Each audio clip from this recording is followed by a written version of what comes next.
Welcome back. I am attorney Nicholas Hicks, and this is the second installment in our criminal law series. Um, and as a disclaimer, the information I'm going to provide to you is for informational purposes only. It is not intended to be legal advice. So please consult with your attorney licensed to practice in New York State to explain to you how this information might apply to your particular circumstances. Now, the last time we left off, we talked about bail and the considerations that the court thinks about when setting bail. We talked a bit about how you should dress and present yourself in court to give a more favorable impression of yourself. Now, I want to talk to you today a bit about the process of choosing a lawyer and what the lawyer's role is and how you should communicate with your lawyer. One of the most important things that people should understand in a criminal setting is that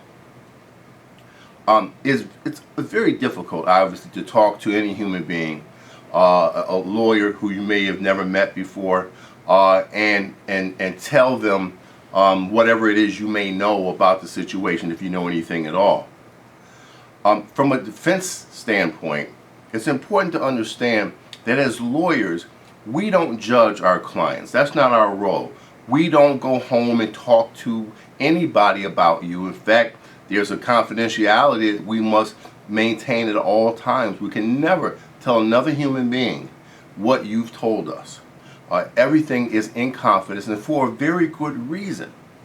Because in order to do a good job, sometimes a client may need to share some very sensitive information, and if they feel as though that information isn't protected, well, you won't feel like sharing it. So that's important to understand that that information doesn't go anywhere. It cannot go anywhere.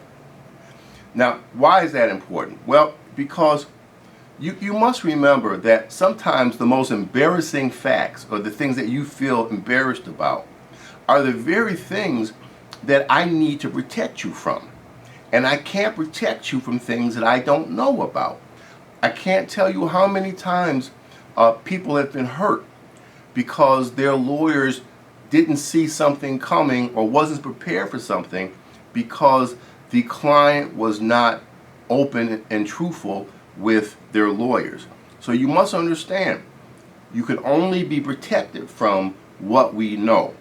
So I'm not a lawyer that insists that my client necessarily tell me the truth. I don't sit down with the client and say, tell me the truth. I sit down with the client and I say, tell me what happened. Tell me what you know. And I understand human nature being what it is. Maybe the first or second time around, the client doesn't tell me everything. And as trust builds, and there's a relationship that maybe they feel more comfortable with telling me more later on, and that's okay. But you should communicate with your lawyer about everything that you know as soon as possible because, again, we can only protect you from what we know, okay? Now, the other thing to remember is, and I see this happen often, one of the most damaging things that you can do is substitute what you think you know about the law for the advice of your attorney. I see that happen often, especially with clients who have been in the system a lot. They go to the law library for a month or a week, or they talk to other inmates, or they talk to their cousin who had a case like theirs, and then they are now telling the lawyer, no, you're wrong, lawyer. This is how you do it. This is what's important. This is what this means. I just have to tell you, that's not intelligent. That's just not an intelligent thing to do. This isn't a game of wits. It's not whether your lawyer is smarter than you. It's not about smarts. It's about training, right? If I have chest pains and I go to the hospital and I see a doctor, and that doctor asks me to tell him or her what my symptoms are, and then the doctor tells me, we want to admit you immediately because you're having a heart attack. Would it be wise on my part to say, no, doctor, I Googled this. I had a cousin who had the same kind of pains, and he went home and took aspirin and he was just fine because it was just indigestion. Would that be intelligent on my part to substitute my doctor's advice for my own? And of course, the answer is no. It would not be wise. So again, it's not a game of wits. It's about training. It's about being trained to do a job. We're trained professionals. We're trained to do a specific job. So if you're seeking the counsel of an attorney, by all means, accept the counsel. I mean, you certainly have a right to have to ask questions. You should ask questions. If you need something explained, you should ask. That's your right. But it's never wise to substitute your thinking for the experience and training of your attorney. I've seen that happen multiple times, and I can always tell you that you, the client, is usually you're on the losing end of that decision because your attorney is telling you what they're telling you for a specific reason. Unfortunately, because of the media, because of I mean, law and criminal cases are probably the most written about. Hollywood makes more movies about that than probably any other profession. There's still crime stories on television. So in the American culture especially, we just all kind of think we know something about everybody's a lawyer. And it's just, you have to be careful because a lot of that information simply isn't true. Or if it is, you don't know how it actually plays itself out in your particular circumstances. So if I could give you any advice, I would say you just have to humble yourself a little bit and realize that if you're going to seek assistance, and you should, if you're charged with a crime, you should never go to court without an attorney. Then you just have to take a leap of faith. You chose that lawyer, or even if the lawyer was assigned to you, you have to take a leap of faith and say, I have to let this professional do his or her job. So that's just important. Now, we talked about confidentiality. We talked about the fact that what you tell your lawyer cannot be shared by that lawyer with anybody else. You must understand, though, that that protection just runs between you and your lawyer. Now, there are other very limited circumstances where what you say is protected. Sometimes between the husband and wife, sometimes with other professionals. Again, ask your lawyer with respect to what relationships are confidential.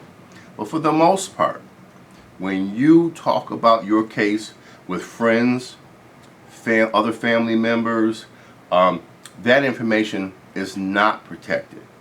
And I tell clients all the time, it's not that you don't trust your family members necessarily or your friends, but you could harm not just yourself, but you could also harm your friend or family member. Because if you're charged with a crime, you must understand that the district attorney's office has investigators.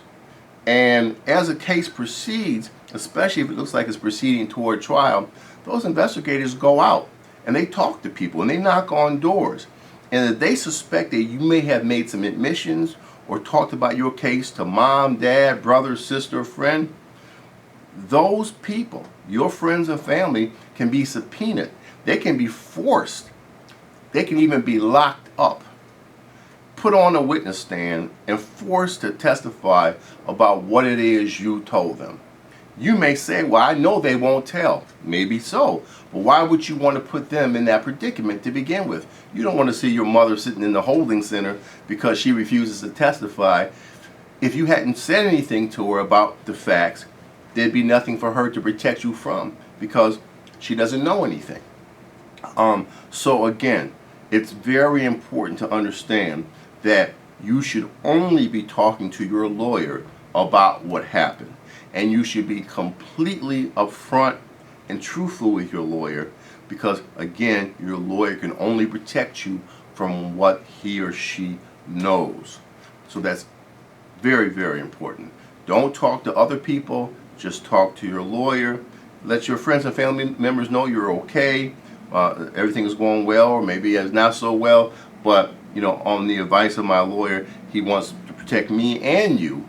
And he's told me or she's told me not to discuss my case. I know it's a little fragile because your family members may feel like you don't trust them or that you don't want to, but just let them know you're doing it because the lawyer said it's better for everybody.